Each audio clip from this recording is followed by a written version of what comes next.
$1 million mindset to experience. That's why we talk about BDM. BDM is $1 billion mindset. If I don't have the mindset, how do I expect to get the thing? You don't have the mentality of the rich man. That's why you don't have it. That's the number one indicator right there. That's the number one indicator why you're not rich, because your mentality is not rich, because you think rich is something outside of you. Rich doesn't come from the outside in, it comes from the inside out. Turn the awareness up. Turn the awareness up. You want external trappings of rich. Why not make yourself rich mentally first? Because you'll never experience it in your physical if you can't experience it in your mental. Your mental is always a reflection of your physical. So when you're looking at when you're looking at that person that's driving the Rolls Royce, let's just say you at a stoplight somewhere, someone pulls up next to you in a Rolls Royce. It's because they have a Rolls Royce mindset. The Rolls Royce didn't just fall into their lap. They have a Rolls Royce mindset. That's why they're driving the Rolls Royce. They have a mansion mindset. That's why they live in the mansion. They have a $1 billion mindset. That's why they have the $1 billion. You don't get the $1 billion without the $1 billion mindset, which means that you have to build your mind first. You're not willing to build your mind. That's your problem. You don't want to build your mind. You just want someone to hand you the life. But when they hand you the life, you're going to lose the life. Why am I going to lose the life, coach? Because your mentality doesn't match the life. That's why people who win the lottery always end up losing their money, because you won $300 million, but you don't have a $300 million mindset. You have a $300 mindset. So you will end up losing all of the money. You've got to understand your financial thermostat. If you don't understand your financial thermostat, we got two problems already. We already got two problems. You have a financial thermostat. Your financial thermostat is what determines what you will ultimately experience, because your personality is what creates your personal reality. Come on, let's turn the awareness up.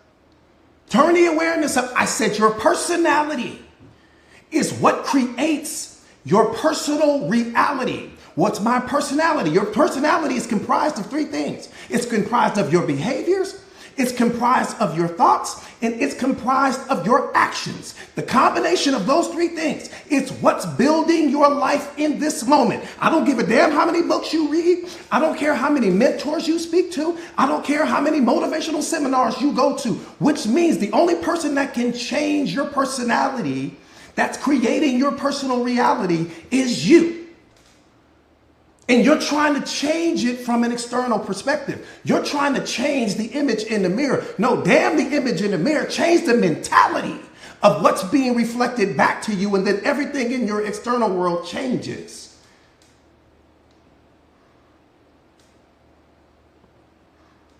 I wonder who caught that. That part right there. Ellie, come on, Ellie, tell her, mama. You got to let him know.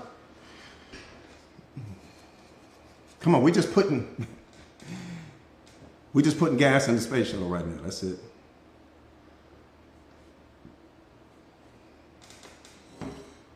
Just putting some gas in the space shuttle right now. That's it. That's it. That's it. No big deal. No big deal. Nothing's a big deal. I'm telling you guys, your personality is what creates your personal reality. Because your personality is the combination of your behaviors, your actions, and the thoughts that you choose to entertain. The combination of those three things that's what your personality is predicated on. We all have one. That's why we all experience different levels of life, because we all have a different personality. See, you've been programmed and conditioned to think that your personality is just your likes and dislikes and all of those other things like that. You know, how you show up to the party. And I don't have nothing to do with that. That's the mask that you wear. You're confusing the mask that you wear with your personality. Your personality is what's really creating and building your life, not the mask that you wear.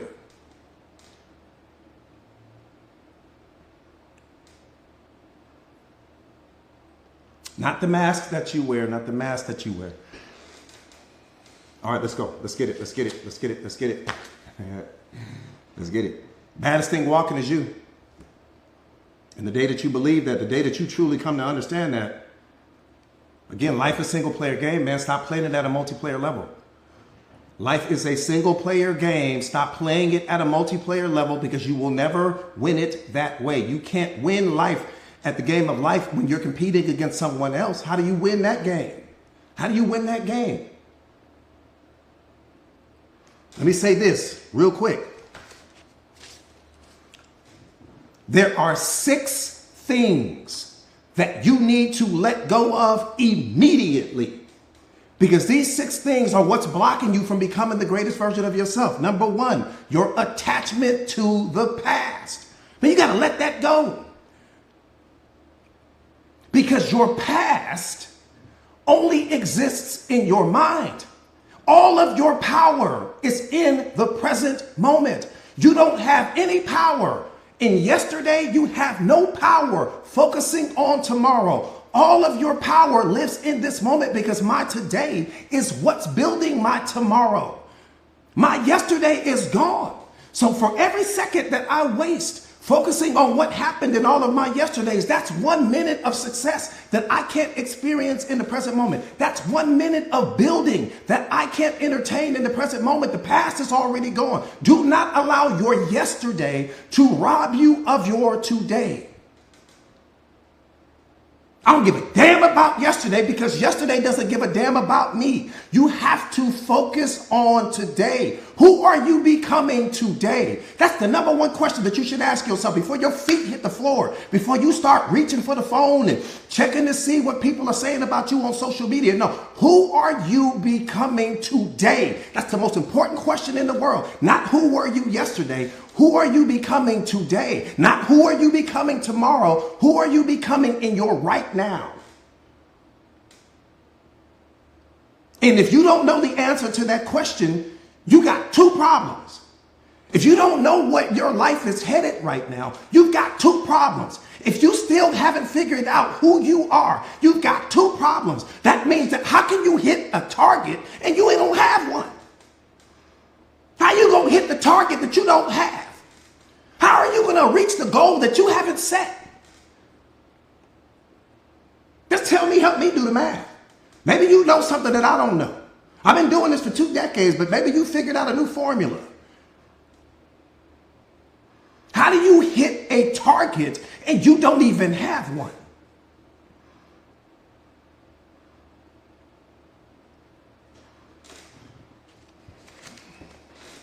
So number 1, your attachment to the past. The past only exists in your mind. See, what you got to understand is that you've been programmed and conditioned to believe that the past is behind you and that the future is in front of you, but nothing could be further from the truth. The past, present, and future all exist right now.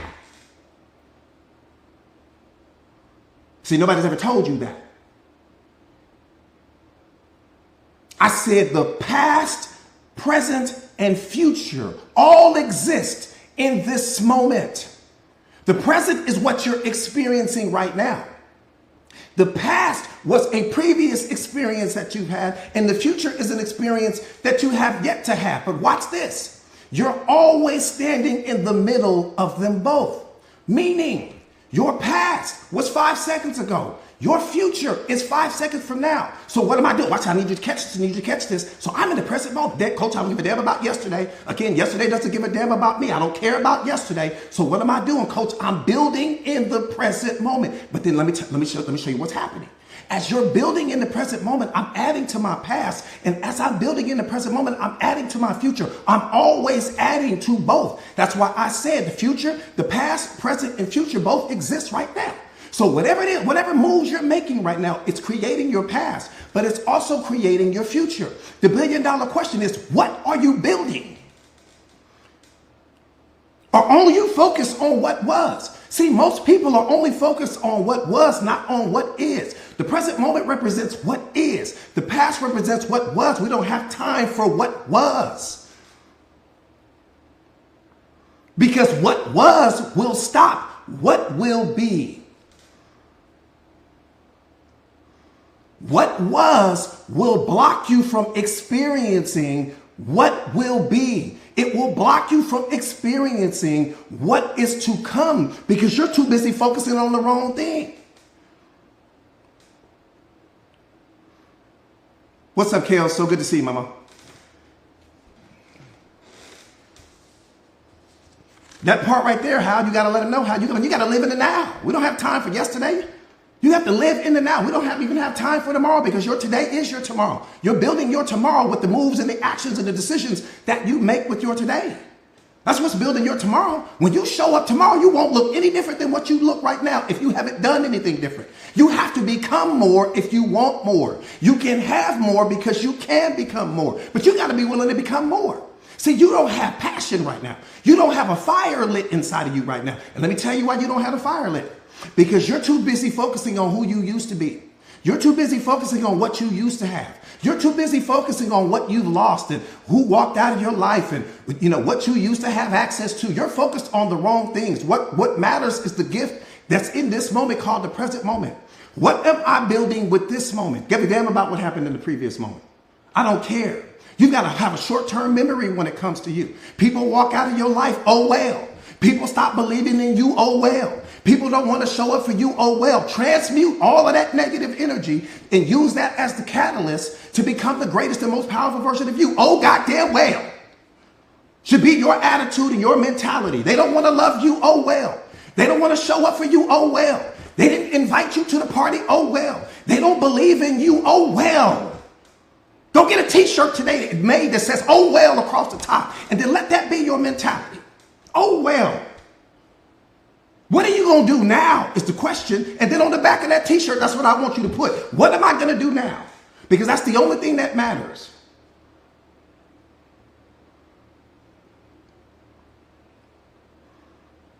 What am I going to do now? They stopped loving me. What am I going to do now? They stopped believing in me. What am I going to do now? They fired me. What am I going to do now? They didn't invite me to the party.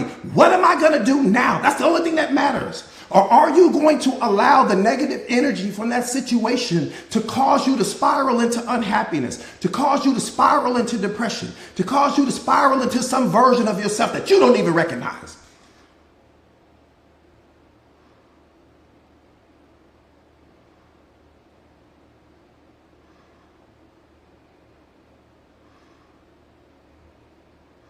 Come on, Ellie, you gotta let them know we ain't got time for that. We don't have time.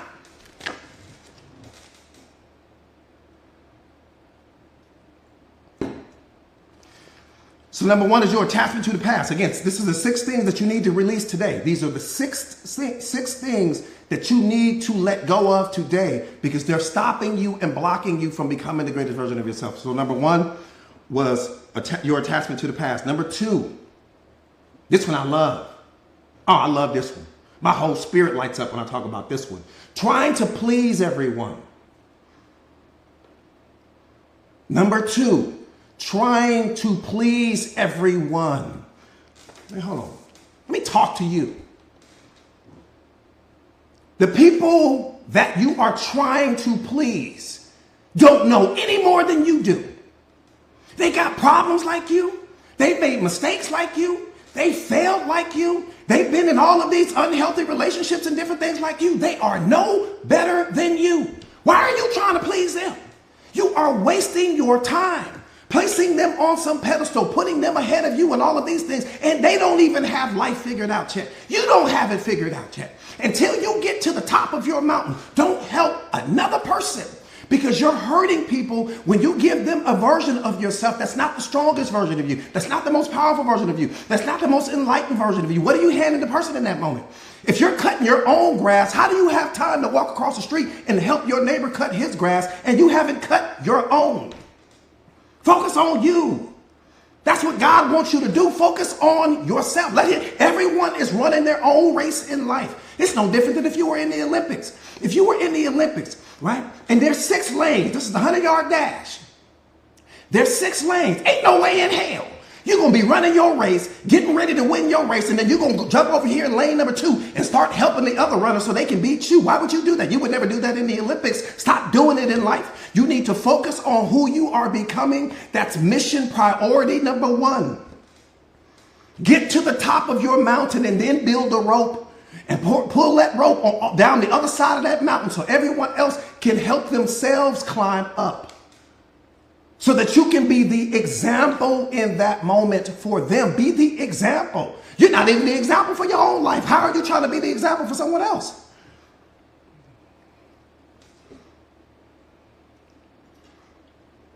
Now, if it's some babies, if it's the kids, I'll help them all day long. Help them all day long. Go to the park, skip with them, get on the swing with them, get on the merry-go-round, do all of that. Why? Because they'll remind you of who you used to be. See, that's the beautiful thing about the babies. The babies will remind you of who you used to be. They will remind you of the happiness that you used to experience. They will remind you how you used to be carefree before you got programmed and conditioned, and how you used to experience joy before you, oh yeah, help the babies all day long. Go buy them popsicles and ice creams and sodas and then just watch them. Just watch. Watch how carefree they are like you used to be. Watch how happy they are with nothing, how you used to be. Watch how they don't compare themselves to other people. They just want to be loved and accepted in that moment like you used to be. So watch them. Greatest lesson you're going to learn is just to watch those babies in that moment. Just go to the park one day. Get your headset, put on your favorite music. Just sit at the park and watch the babies play. Watch how alive their bodies are. Watch how they're not all rigid and tense and stressed out like you are. Just watch. You're going to learn a whole lot about yourself. Just watch.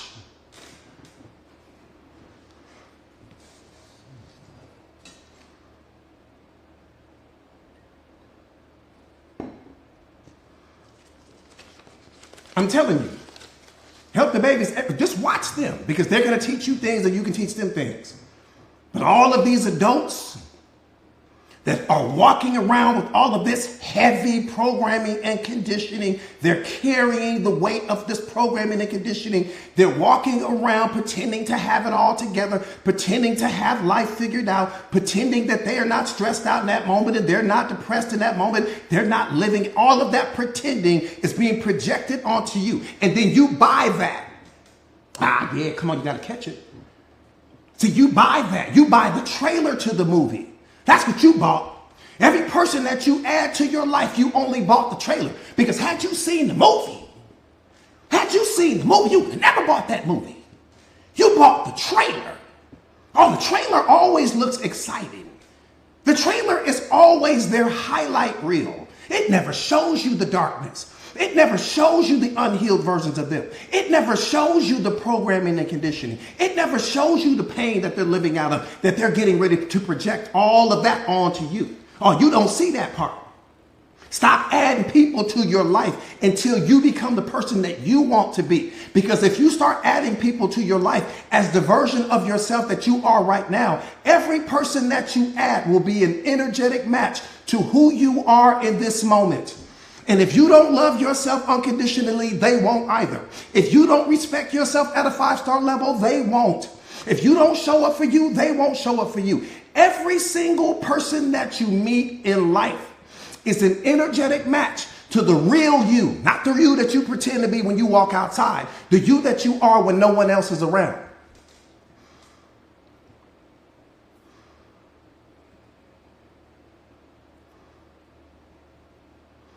So while you think you're getting someone better, no, you're getting you, the energetic match to you, just in the form of someone else.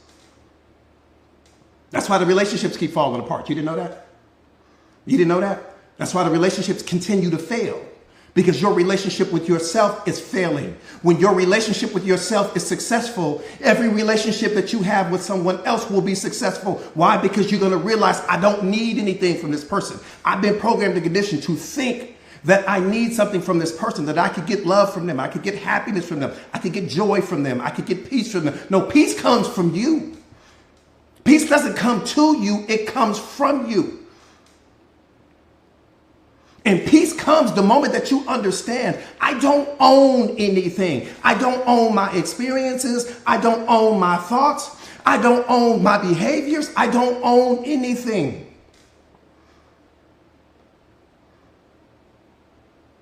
I don't own anything. Everything has been given to me. What you own is what you had the day you showed up. The reason why I say your behaviors don't belong to you is because oftentimes what happens is that when you were in your developmental years, people started programming you and conditioning you. They started to project all of the unhealed versions of themselves onto you. They started to project the way they see the world. They started to project their fears. They started to project their limitations. They started to project their doubts and all of those things. And you became a microcosm, or you became a reflection of them. So all of the information that's floating around in your mind right now doesn't actually come from you. Just look at what I'm saying. Look at it with your spiritual mind. You'll see it. What comes from you? Again, when you showed up, your mind was a blank canvas. Yes or no? Yes or no? You showed up when you showed up to the world, your mind was a blank canvas. There was nothing in your mind. So if there was nothing in your mind when you showed up, where did all the information come from? It came from someone else. Yes or no? I said one more time, when you showed up, come on. I'm going to tell you what happened. When you showed up, you was the baddest thing walking. Baddest thing on the planet was you when you showed up. The day you were born, you was the baddest thing on the planet. Baddest thing on the planet. I qualified if you want me to. You was the baddest thing on the planet. The reason why you were the baddest thing on the planet the day you were born, because you were the closest thing to God in that moment. You were the closest thing to God in that moment. Let me tell you what you were. You were unconditional love. You were happiness. You were joy. You were bliss. You were all of that. The day you were born, uncontaminated. Not a single negative thought in your body, no depression, no unhappiness, no sadness, no prejudices, no assumptions, no any of that. And then all of these unhealed people that had someone else project all of their pain onto them gained access to you. And exactly what someone else did to them, they did to you. And every time they added some new behavior, every time they added some new version of themselves and projected that onto you, you got pushed further and further and further and further out to sea from the version of you that God created in the beginning. When he gave the world that gift called you, it was beautiful.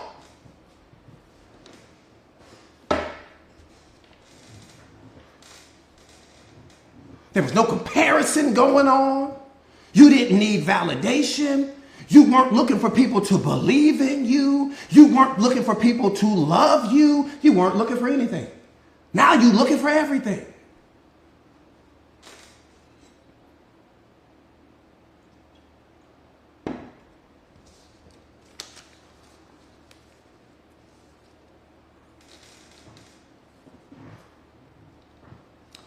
Number 3. External opinions. Boom. This is that one. This is that one. External opinions. Listen. You've never been rejected a day in your life. Wait, coach, what you mean I've never been rejected? People reject me all the time. No. You've never been rejected a day in your life. What people reject is what they think you are. We can't see you. When I look at you, it's humanly impossible to see you, because the version of you that God created, your I, the spiritual being in you, has never been touched, has never been hurt, has never been lied to, has never been manipulated, has never been any of that. What I see when I look at you is what I think you are. See, you got to understand that beauty comes from the arrangement of my mind, not yours. So if I look at you and I call you beautiful, or if I look at you and I call you ugly, it's all the byproduct of my programming and conditioning being projected onto you. That's why you don't allow people's opinions to carry weight. Right there. You don't allow people's opinions of you to carry weight, because it is only, and that's positive or negative. You have to always be neutral in life as you're walking through life. Oh, come on, watch this. Watch this. Oh, that rose out there in the garden, oh, that's a bad boy. And the reason why that rose is a bad boy, because the rose doesn't care about your opinion. Whether you say this is the most beautiful flower in the world or the ugliest, it's going to always be what it is. It will never change because of what you think. It will never change because of what you project onto it. Man, you got to walk through life like the rose. Rose don't give a damn about your opinion. And watch this. People's opinions belong to them. They don't belong to you. No one's opinion of you belongs to you. It's coming from them. It's the byproduct of their own programming and conditioning, and they're projecting that onto you. What's that have to do with you? But when you're living out of lower mind, catch this. When you're living out of lower mind means, in case you're new to the platform, lower mind means that you're living out of your ego. You're living out of this persona that you've created. You're living out of some man-made reputation. You're living out of your programming and conditioning. As you're walking through the world like that, that's not the strongest version of you. See, you've been programmed and conditioned to think that your ego and all of these things makes you strong. No, it makes you weak. And it makes you weak because the ego always wants to be seen in a positive light. That's the reason why when there's something wrong with you, something on your shirt, or you got a stain on your pants, or maybe you got a pimple that you weren't able to get rid of in time, and now you got to go to this party. When you walk into the party, let me tell you what's happening.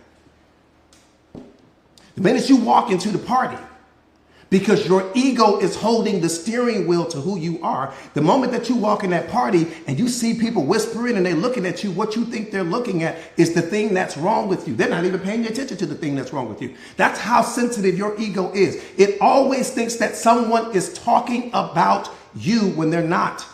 They may be looking at you in that moment and highlighting everything that makes you amazing. You'll never know that because you're too busy looking at yourself through what that thing is that you think is wrong about you.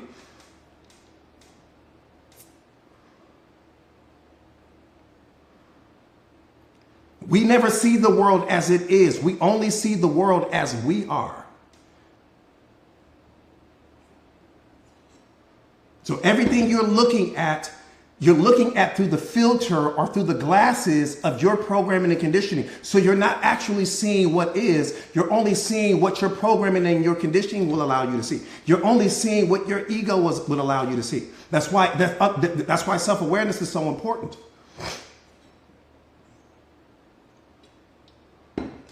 All right. Number 4, comparisons. And comparisons pretty much goes with number 3, so I won't dive too deep into that. Number 5, expectations. Woo! Expectations is the mother of suffering. Expectations are the mother of suffering. Psychological contracts. You projecting onto, okay, well, what's the problem with that, coach? What's the problem with placing expectations on the other people? Let me tell you what the problem with that is.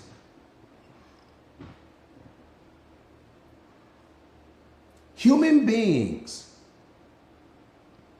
are mistake-making machines. That's what we do almost better than anything. That's what we do. And so when you place an expectation onto someone else, what you're signaling in that moment is that I need you to be perfect. But wait, freeze. This person 9 times out of 10 can't even live up to the expectations that they've placed on themselves. They haven't even figured that out. As though they need to carry the weight of your expectation as well. And here's the thing.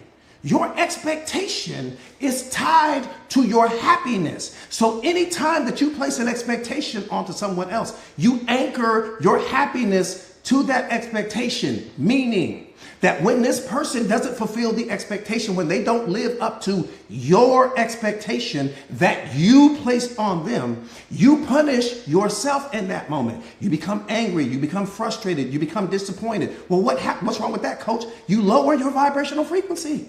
You punish the creator in you. You stop being the most powerful version of yourself. No, place expectations on yourself, not other people. When you become self-aware, you're going to understand. That doesn't mean I'm talking about people that may be in your elite circle. Yeah, I can understand you placing expectations on people. But for everything else, man, listen, that's where fear comes from.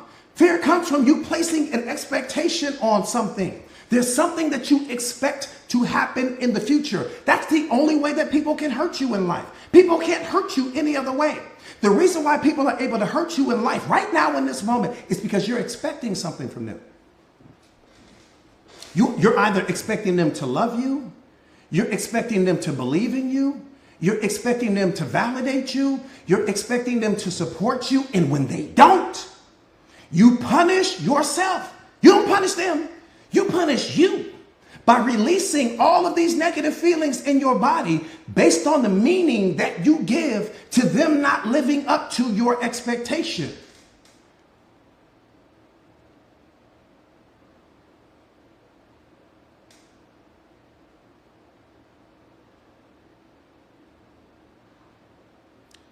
And that part right there, Cookie, you're laying the foundation for your own heartache. You're laying the foundation for your own disappointment. No, you don't own anything. Again, you're expecting something in the future. That's what's producing the fear. Anytime you have some expectation to the outcome, one more time, all of your power is in the present moment. It's not in some future moment, and it's not in some previous moment. It's in this moment.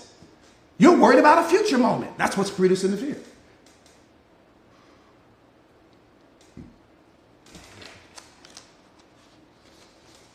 Number 6, speaking of fear, fear of failure.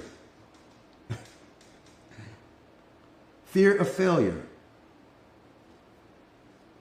Those are the 6 things that you need to let go of today. Why am I saying fear of failure? Because fear is being produced by you. Hold on, wait a minute, hold on. How am I afraid of something that I'm producing? Because you don't have a healthy relationship with fear. In your mind, fear is coming because there's something wrong. No, that's your programming and conditioning. That's your ego thinking. That's lower mind thinking. Fear only shows up when something is right. Fear doesn't come when something is wrong. Fear comes when something is right. Unhealthy fear. Okay? So you have healthy fear, and then you have unhealthy fear. If there's a lion that you're getting ready to have to deal with, of course you're going to be afraid. If you got to walk across the Grand Canyon on a tightrope, of course you got to be afraid. If you're going to cage dive with great white sharks and the cable breaks, of course you're going to be afraid. That's healthy fear. But all other forms of fear is unhealthy, because you have to understand that fear is only attached to something that represents value. And even if you were getting ready to go up against this lion or cage dive with some great white shark or whatever the case may be, you're placing value on your life in that moment, which is why you're afraid.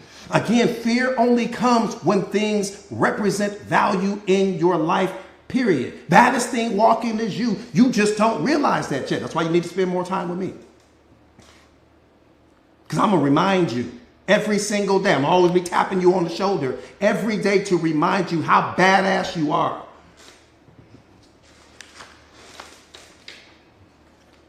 Every day I said it. I didn't say occasionally.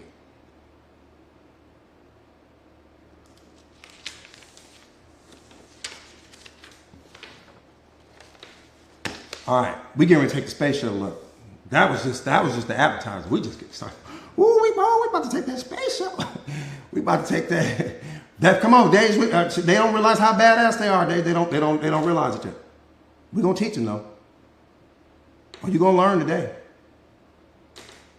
You are going to learn today. Baddest thing walking is you. When I'm finished, they won't be able to guard you. When I'm through with you. When I'm through with you, they won't be able to guard you. They're going to say, where did you come from? Who you been talking to? Who have you been getting coached up by? Yeah. All right. Seatbelts on, seatbelts on. Seatbelts on, please. Strap them tight. This is your captain speaking. Seatbelts on. Fasten seatbelt light is on right now, you guys. We're going to take off. Here we go. Here we go.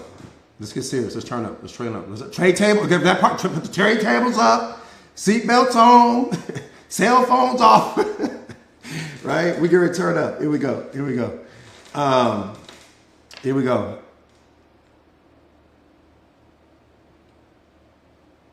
Watch this. I'm going to tell you something right now. Look at Darlene. I'm going to tell you, so watch this, Darlene. I'm going to tell you something right now. I'm going to tell you something right now that you have never heard before in your life.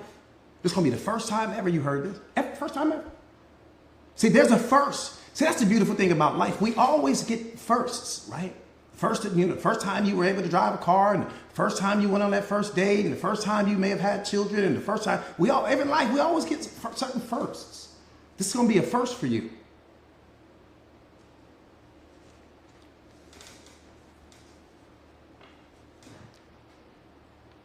Your dislikes is what actually gets you likes. I need you to get this. You got to catch this. Your dislikes is what actually gets you likes. Oh, come on. Here comes the paradigm shift. Meaning, the things that you don't like about yourself is the very thing that you need to mark. It's the very thing that you need to write down. It's the very thing that you need to circle. Find every single thing about yourself in this moment that you don't like. And watch how powerful I'm getting ready to show you are. Because the things that you don't like about yourself is the things that you're comparing to other people. Come on, I need you to, let me tell you what you're doing. Let me tell you what you're doing. You're looking at things about yourself that you don't like, and you're comparing what you don't like about yourself to something that someone else has that you actually like.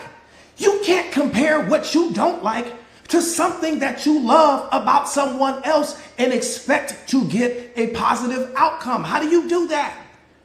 So you're saying, Coach, I don't like my nose, or Coach, I don't like my eyes, or Coach, I don't like my body type, or Coach, I don't like my fill in the blank. Okay, I get all of that. But damn, you're comparing that to something that someone has programmed and conditioned you to believe that's perfect on someone else. So you're looking at yourself and you're saying, I dislike this thing about me, but I like that thing on them. I like that thing on this other person. How do you expect to get a positive outcome if you're taking something that you dislike and you're comparing it to something that you actually like on someone else?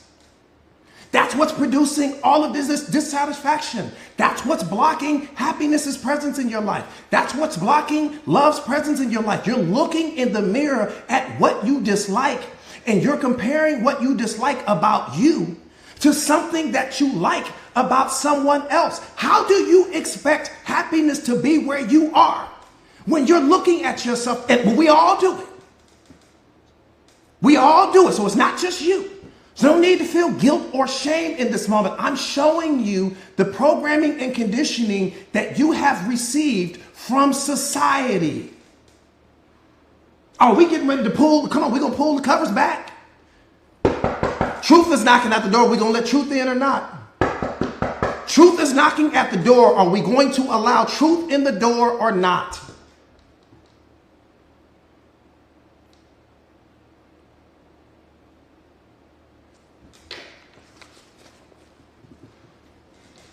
One more time. Because the thing that you dislike about yourself is the things that you compare to others.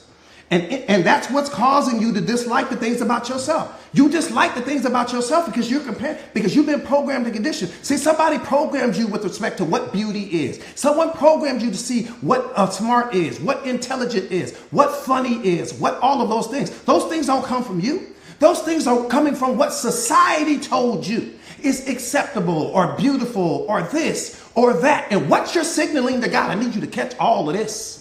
I need you to catch all of the smoke right now. What you're signaling to God in that moment about whatever it is that you dislike about yourself is that he made a mistake on you, but got it right on them. That's what you're signaling to God. Oh, God, you messed up on me, but you got it right when it comes to her. Oh, you messed up on me, but you got it right when it comes to him. I don't want the one that you gave me. I want the one that you gave them, as though he messed up. No, he made you the way he made you for a reason, so that you would be unique, so that you would stand out. You trying to change yourself into something that you're not. So now you go from being unique to ordinary now. That gap in your teeth, that's what makes you unique. That nose that you have, that's what makes you unique. Your body type, your shape, or whatever the case may be, whether you're tall or short, that's what makes you unique. He made you the way that he made you because the day that he made you, you were perfect. You're saying, no, coach, I'm not perfect. No, he don't make mistakes when it comes to us.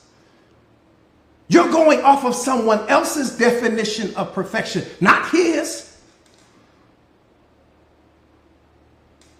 You're going off of someone else's definition of perfection, not his.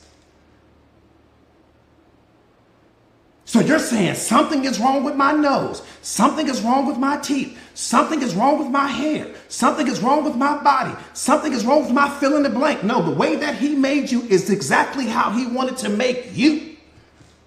That has nothing to do with them. But somebody programmed you and conditioned you to believe that they represent what's right and you represent what's wrong. So you're waking up every single day and you're looking in the mirror and you don't like what you see being reflected back to you. Man, you got to fall in love with what you are. Not with what you pretend to be.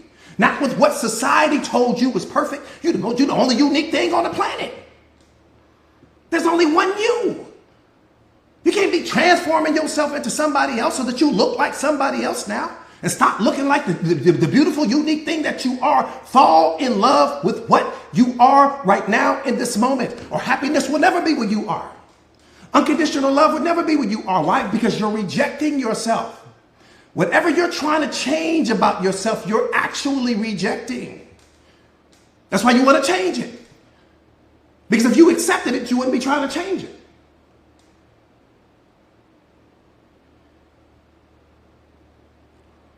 And that mindset alone, see, I'm not worried about the behavior. I'm not worried about the behavior at all. What terrifies me is the thought that fathered the behavior, because that thought never goes away. See, you can go out and change your nose and change your hair, change your body and change your this, all of these cosmetic surgeries and all of that. You can go out and do all of that. But that thought is still in your mind. And at some point in time, you're going to grow accustomed to whatever it is that you changed about yourself, hedonic adaptation. You're going to grow accustomed to whatever it is you changed about yourself. And then now it's, oh, I want to change this now. And I need to alter that now. And that why? Because again, you're going off of someone else's definition of what beauty is. Let me qualify it right now. I'm going to qualify it right now. If you were the only person on this planet, you wouldn't change a single thing about yourself. Come on. Truth is knocking at the door. We're going to let truth in or not. I said, if you were on this planet by yourself, you wouldn't think anything was wrong with your nose. You wouldn't think anything was wrong with your body. You wouldn't think anything was wrong with your hair. You wouldn't think anything was wrong with anything. To qualify my point. So if you were on this planet by yourself and there was nothing to compare yourself to, then that means that you would be happy and satisfied with everything you have in this moment. The only thing that you would be worried about is, what am I going to eat tonight? That's exactly what you would be worried about.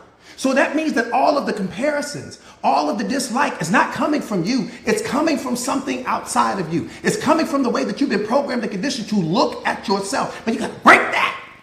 You got to shatter all of that, or you'll never be happy. You'll never love yourself. You'll always be dissatisfied. That's what I'm saying.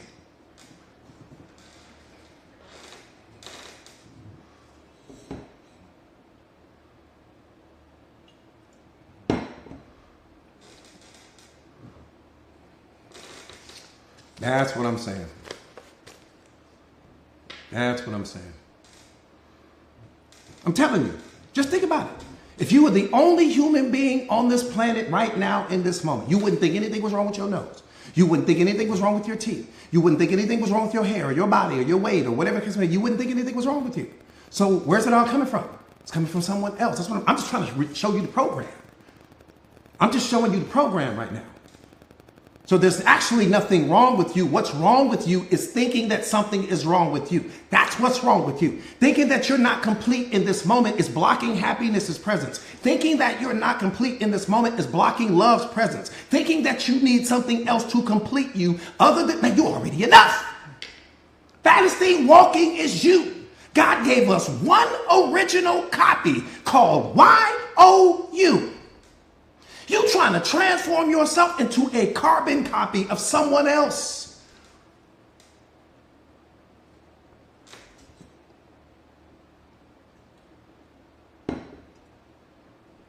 Period.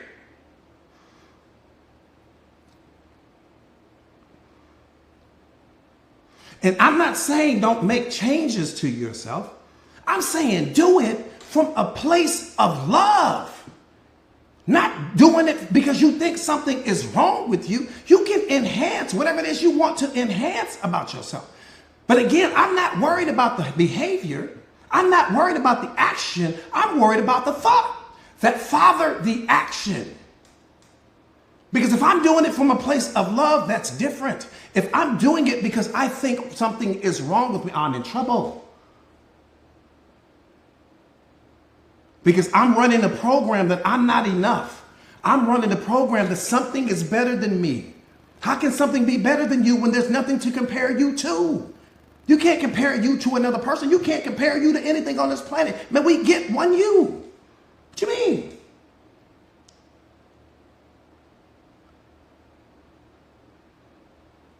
You so enough is scary.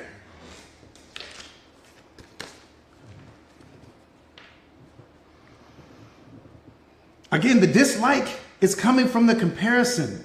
You're comparing yourself to another person, which is causing you to dislike certain things about yourself. That's something I'm trying to wake you up to.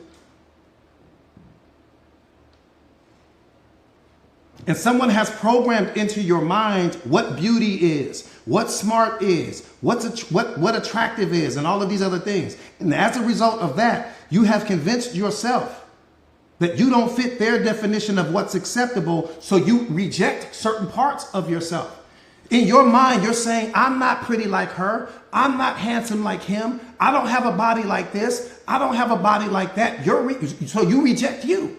You reject you because you let someone else set the standard for you of what smart is, what funny is, what beautiful is, what handsome is. You're going off of someone else's standard, not your own.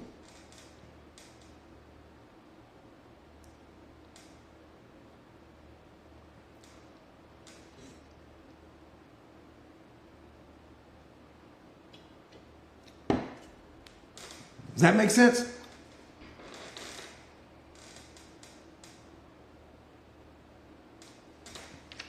Again, I'm not telling you don't make changes to yourself if that's what you want to do. Do it from a place of pure love. Not because you saw something on TV, not because it was something in some magazine, not because you're going off of society's definition of success and I will look better when I get this. I will look better when I get that. I will look better when I become this. I'm trying to look better for other people. No, you got to look good for you. Look good for you. Because you got to live with you. And here's what I need you to understand. In this moment,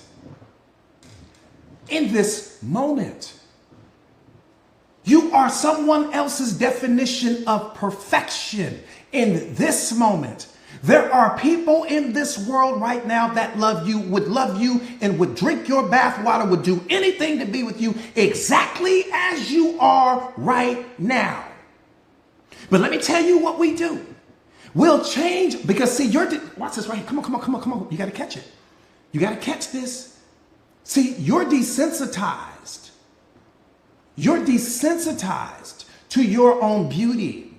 You're desensitized to your own attractiveness. You're desensitized to the greatness that you bring to the moment. You're desensitized to it. Why? Because you have too much access to it.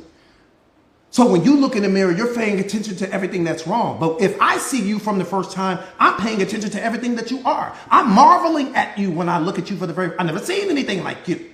When I see you for the very first time, I'm looking at you and I'm finding everything that's right about you. When you look at yourself, you're looking at everything that's wrong. Why? Because you're always looking at you, which means that you are desensitized to what you bring to the moment. So you think when you change something about yourself, you're going to light some spark in you. You're going to reactivate some version of you that now marvels over you again, but you're going to get desensitized to that again.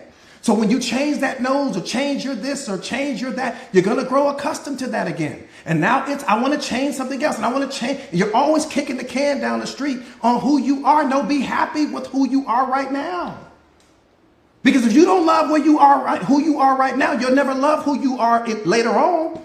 If happiness isn't where you are now, it won't be there when you get to that destination that you're chasing and pursuing. Happiness isn't waiting for you there. Happiness is waiting for you right now.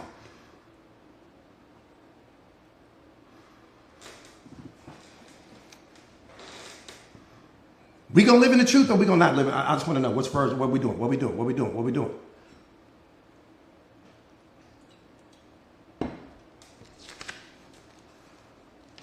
Now watch this. Boom. Watch this. Now let's flip it on its axis. Now let's flip it on its axis. Your dislikes will actually get you liked, and your likes will actually get you disliked. I need you to catch that. I said your dislikes will actually get you liked, and what you like about yourself will cause you to be disliked. Let me qualify that. Think about what I'm saying. What you dislike about yourself, when you fall, because there's nothing wrong with it. What's wrong with it is you're comparing it to something that someone else has. That's what's wrong with it. Okay, let's start with the truth. That's what's wrong with it. Okay, so there's actually nothing wrong with it.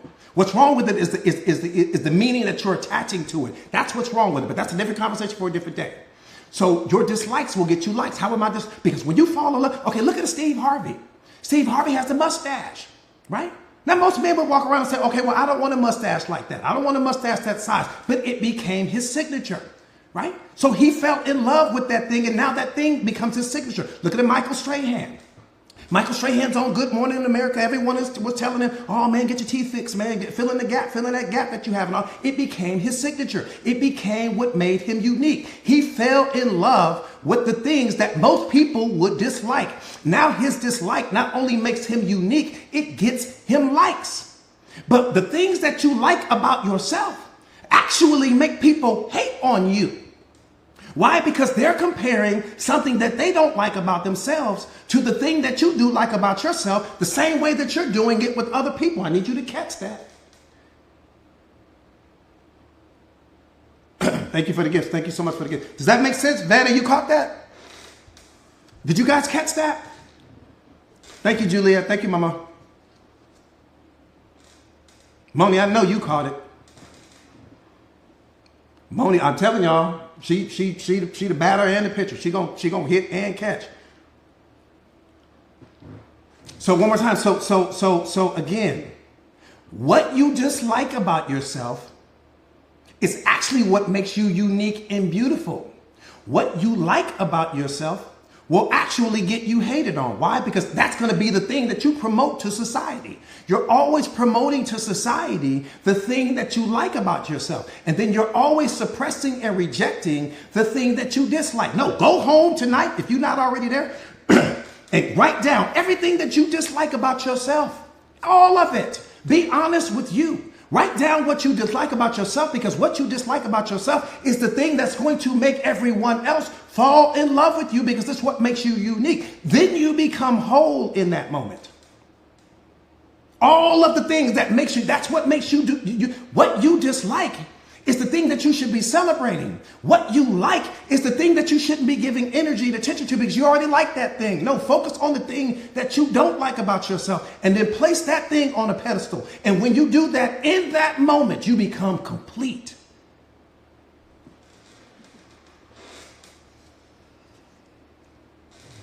And what you like about yourself is the very thing that'll make people not like you. Oh, she thinks she's this.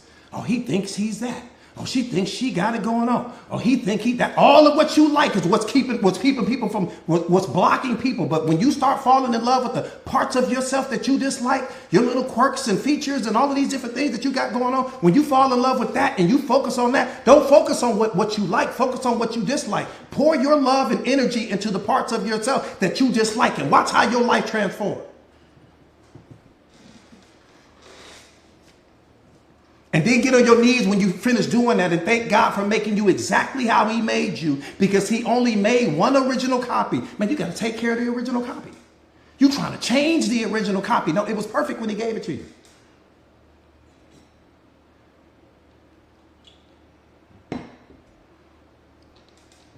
It was perfect. It was perfect when he gave it to you. There's nothing wrong with it. There's nothing wrong with it now. What's wrong with it is the meaning that you're attaching. Okay? That's what's wrong. It's the only thing that's wrong. There's nothing wrong with you. Everything's right about you. There's nothing wrong about you. We entertain certain thoughts that keep us disconnected from our divinity. We entertain certain thoughts that keep us disconnected from unconditional love. We entertain certain thoughts that make us feel insecure. You're the most secure thing walking. But you can't entertain thoughts that make you feel insecure. Not that you are insecure. You're entertaining thoughts that make you feel that way. Hang on, you guys.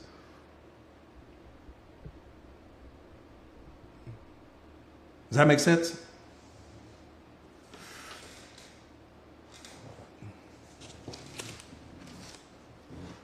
All right.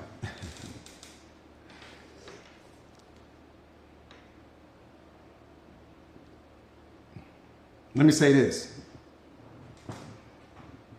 The only way that you know what beauty or ugly is because of something that society has programmed you to see. Think about what I'm saying. The only way in this moment that you know what beauty or ugly is because of something that society has programmed you to see. And if you just sit for a couple of seconds, you'll see what I'm saying. That's the only way you know. So, which means that your definition of beauty or your definition of ugly isn't coming from you. It's coming from something that people have programmed you to see things a certain way. But the problem with that is that you're also seeing yourself through that same filter. Man, you got to take them glasses off quick, because it's going to ruin your whole. It's going to ruin it's going to ruin your capacity to experience joy and happiness and love and all of those things. It's going to ruin that because you're always wearing someone else's glasses. You can't see who you are through the filters of someone else. Baddest thing walking is you.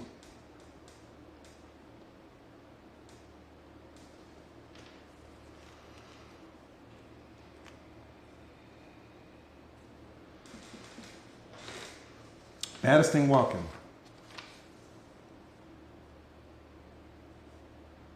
Baddest thing walking is you.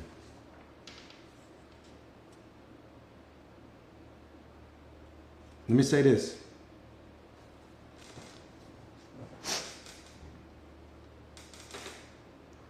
Let me ask you a question. Let me see where you guys are. Hey, JJ, my brother, thank you so much for that. Let's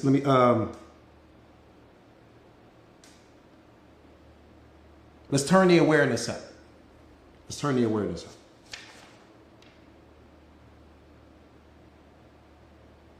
Let's turn the awareness up.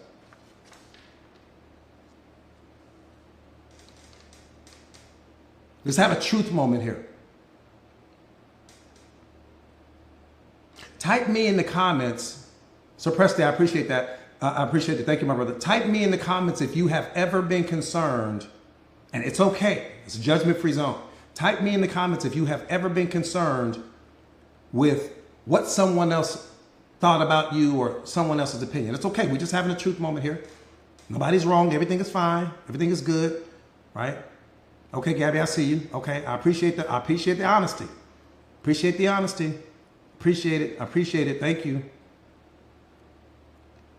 Okay. A lot of me's. A lot of me's.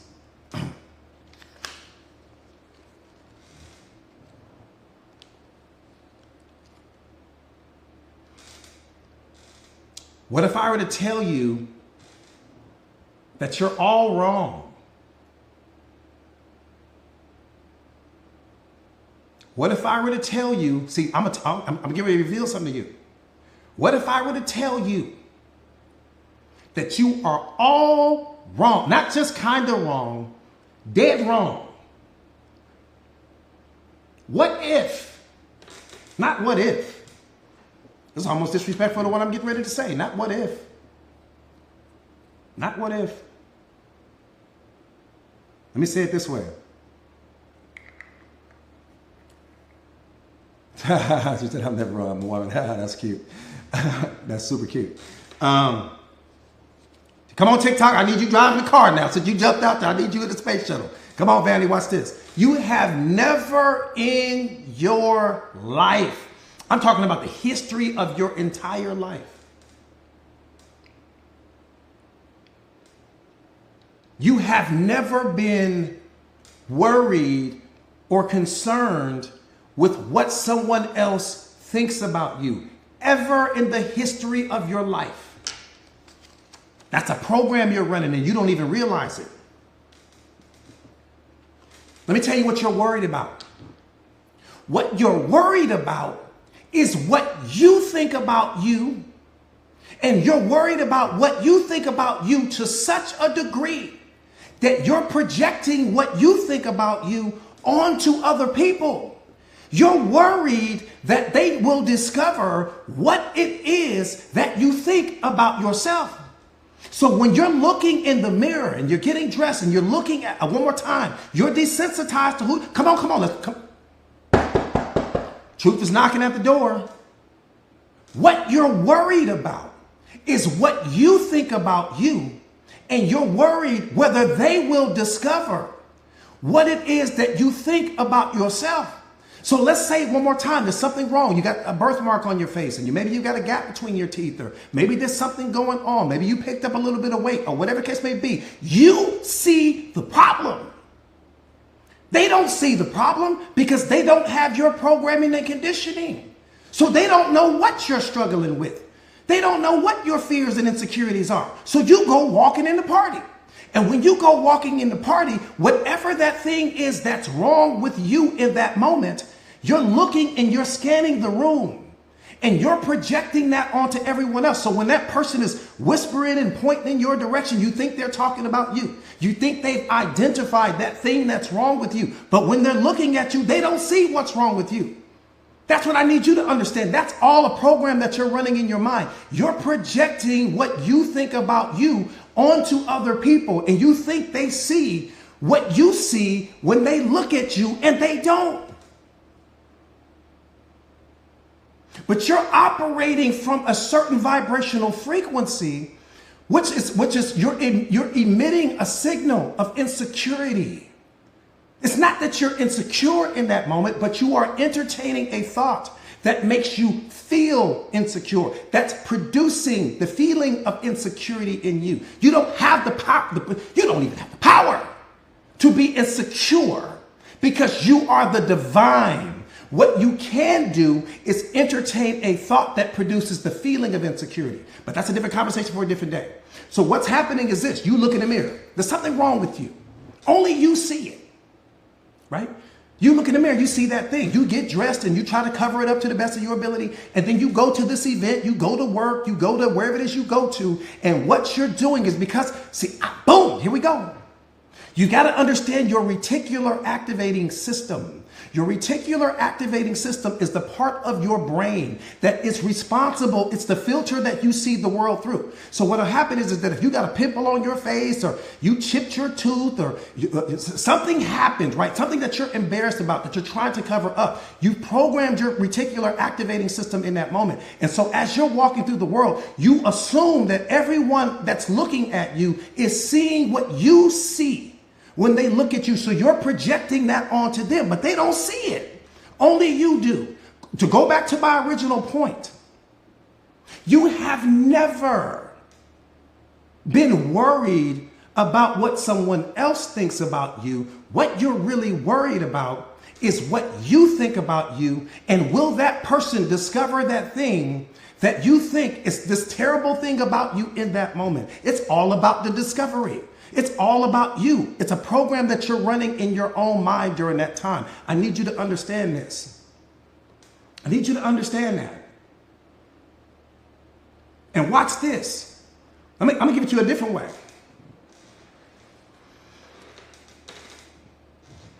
I'm going to give it to you in a different way. You can have a Rolls Royce right now. And maybe you parked too close to a pole one day and you scratched the Rolls Royce.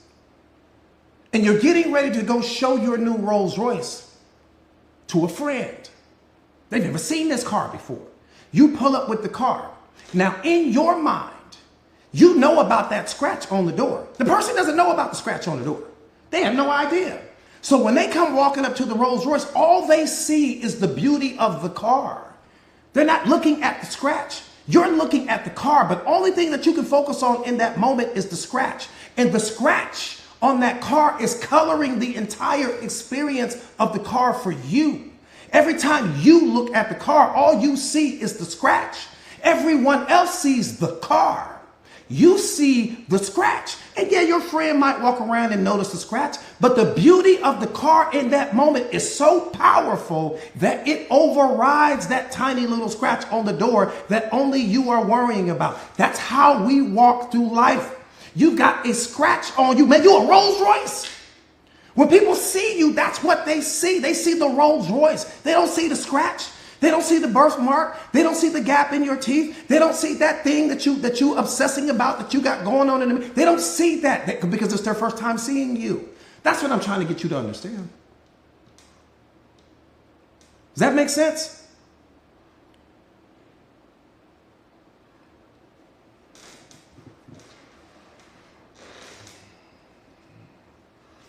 And see, what's beautiful about that? I'm going to tell you what's beautiful about that. I give all credit to God on this one right here.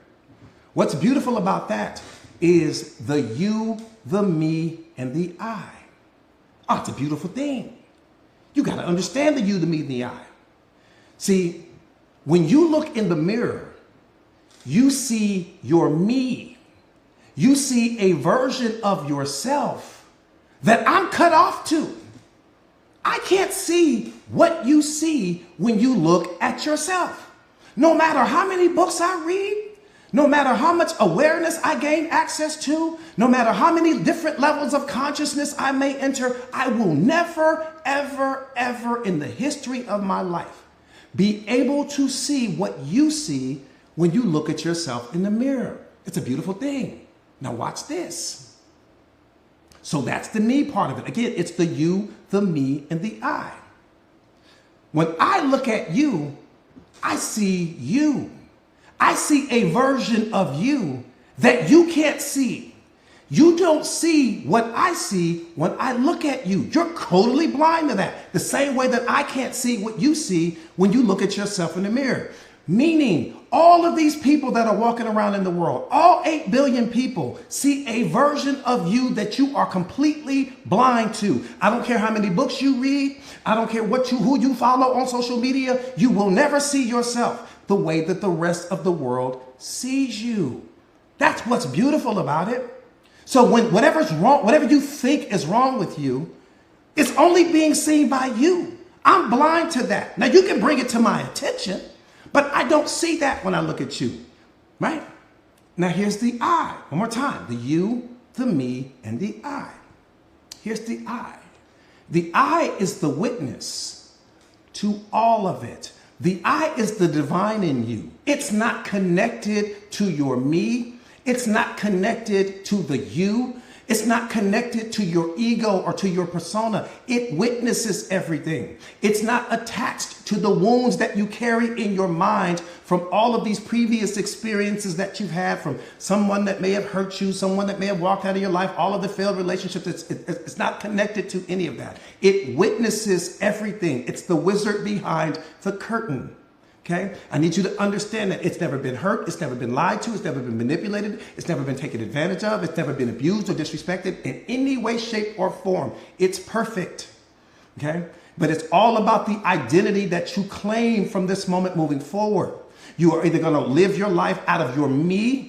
You're going to live your life out of the you, meaning this persona and all of these other things that you sell to the world, or you're going to become so self-aware, so powerful, so strong that you will only identify with the I, which means it doesn't matter what's happening to your me. It doesn't matter what's happening to the you. It doesn't matter. Those things are the things, that's just other people's perception of what they think you are. That's what's important about that. The you, the me, and the I. The goal of life, the purpose of life is to live out of the I and to stop identifying with the me, stop identifying with the scratch on the Rolls Royce, and just start being the Rolls Royce. Because that's what the version of you that God created. All right. Boom. So for those of you that don't know, my name is Jordan Williams. I am a certified life coach. I specialize in self-awareness and in self-mastery, helping people to become exactly what this whole live stream is about, right? Which is the greatest, strongest, and most powerful version of themselves. I am also the best-selling author of this book, The Secret of Awareness. How powerful are you ready to be? The book is a bestseller and it is available on Amazon as we speak. It is an amazing book. If you are truly ready to transform and take your life to the next level, I would encourage you to pick up a copy of this book.